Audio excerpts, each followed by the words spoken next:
What's up, Eagles Nation, NFL world, and to all our division rivals tuning in to check us out. How you doing? Steve Hyder, Gate City Sports Channel. And if you haven't heard yet, this is the channel where the cerebral NFL fan comes to get their fix. For anyone who's got about 5-10 minutes to kill. All right, y'all. So today's topic. I kind of want to take a few minutes here, and I just want to really talk about the road ahead for the Eagles because, this is kind of the last week we get before we're really going to get tested before we have this 6 week period. It's really 7 weeks with the bye week, but the 7 week duration to where we're going to know a lot about the Eagles. October and November is going to tell us what we are.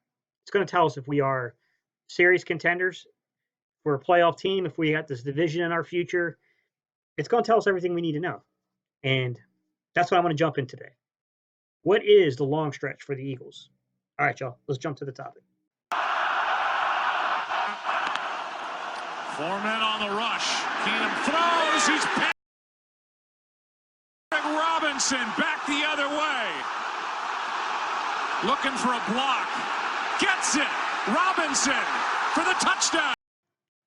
All right, guys, let's get down to the dirty business about talking about the road ahead for the scheduling for the Eagles, because October and November is going to separate the men from the boys, the pretenders from the real contenders. So we kick this off really, not counting tomorrow, but we kick this off next week with a game away against the Vikings. And by the way, we're the only team that's going away 3 straight weeks. So hello, October. The one thing I would like to point out is we have 6 opponents in 7 weeks that are very good defenses. The Vikings, the Cowboys, the Bills, the Bears, the Pats, and the Seahawks. Those are all pretty good defenses. The Vikings. Don't sleep on the Vikings, guys. Do not sleep on the Vikings. Yes, I know their quarterback play is a mess right now.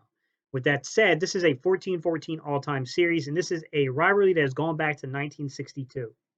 Okay? They whipped our ass the first 7 years that we played each other. Well, the first 7 meetings in 7 years. From 1962 to 1978, they were 7-0 against the Eagles. And then the 80s, 90s, 2000s, and 2010s happened. We've been 14-7 since then against them. In addition to that, the last 3 games have been played in Philadelphia. So this is the first time in 4 games that we're in 4 games that we're finally going back to Minnesota to play this series. Okay, since 2010, the series has been competitive. So even though we're 14-7 since the 80s against them, 2010 it's like a 2-3 split, 2-3 split. So relatively pretty competitive between us here. Moving on from that, and let's keep in mind, as bad as that offense has been, their defense is legit. The Cowboys, gotta hate the Cowboys. 68-52 all time against us. Yeah, they have the winning record against us all time. But that said, 3 out of the last 4 times that the Eagles have played in Dallas, those games have gone to overtime. We do pretty damn good in Dallas. Since I want to say it was 2010, we're 6-3 in Dallas. And since 2000, overall, we're 21-18 against Dallas. So we do hold that series, records. And there's also this thing that, since 2000, since basically like the VCR was let loose and we finally got, like DVD and then like digital cable and stuff like that. Like, we have won a Super Bowl while Dallas has done nothing but watch Super Bowl. So, I mean, we have that working in our favor too. But, our next game is at the Bills. This is a hard one to read, guys. They do have we have the all-time series lead against them 7-6. We won the last game we played against them 23-20. That was in 2015. And while they dominated us in the 90s, they were a perfect 4-0. We've dominated them since 2000 because we're 3-1 against them. So, we had some swings here and there. Look, if they figure out anything on offense, it's a dangerous team because their defense is, wow, it's good. A really good defensive team. All right. We finally get to come back home after that. We start that off with the Bears. Another less than adequate offense. But let's be honest, their defense is going to keep them in every game. So all they need is just to hit a couple plays offensively. And unless we address this cornerback position, there's no way I'm going to walk into a game like Chicago and feel that confident.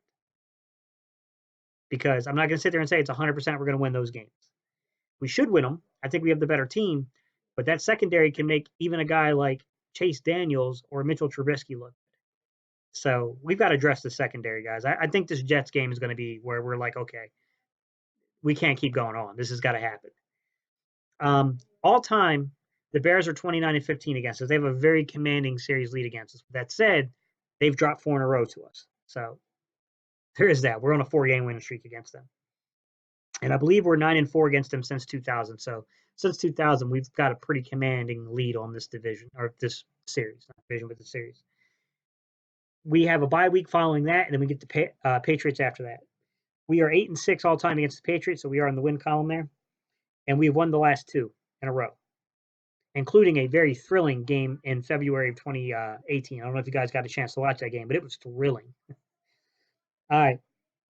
Since 2000, the Pats have a 4-2 series lead on us, though. So there is that. It's going to be a good game. I don't think Tom Brady's anything like he used to be. I don't think you go into that game overly worried about Tom Brady. I mean, you know that if you give Tom Brady plays, he'll beat you. But Tom Brady's not Tom Brady anymore. It's not the same thing. Seahawks versus Seahawks. This is the game that concerns the hell out of me, guys. I think we have the potential to drop any of these games that are on this 6-game stretcher.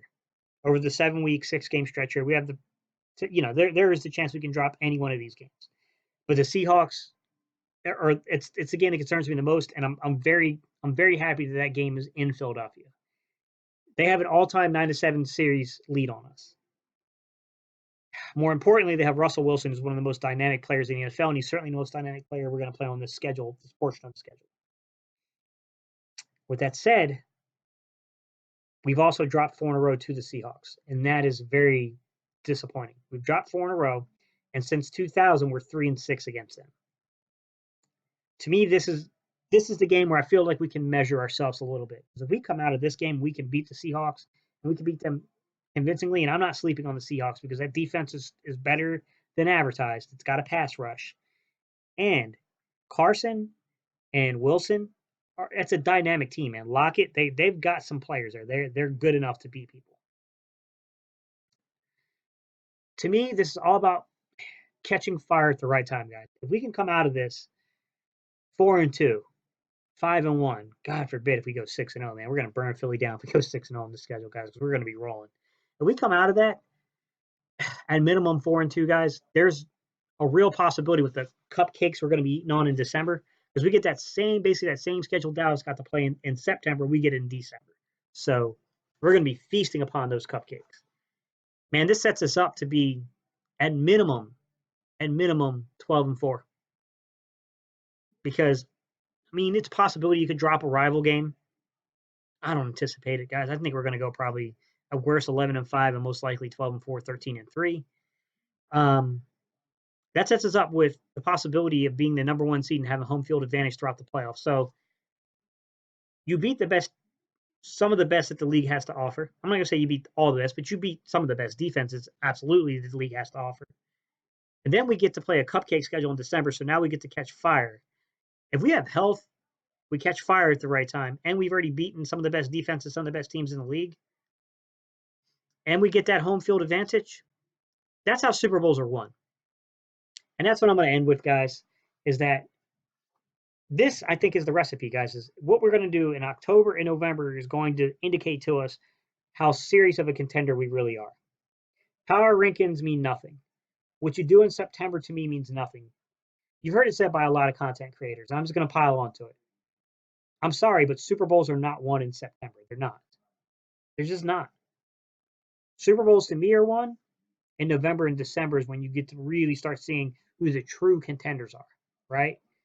Then it's just a matter of, does the ball bounce the right way? Are you fortunate enough with health? Did you do what you need to do during the regular season? And do you have that home field advantage? Those are the things that matter at this time of year. And I think we're heading in the right direction there. All right, y'all. Steve Hyder, Get City Sports Channel. All right, y'all. Peace. I'm out of here, man. You know what time it is. EAGLES. Eagles, y'all. Hit that like, comment, subscribe, guys. All right, y'all. Peace.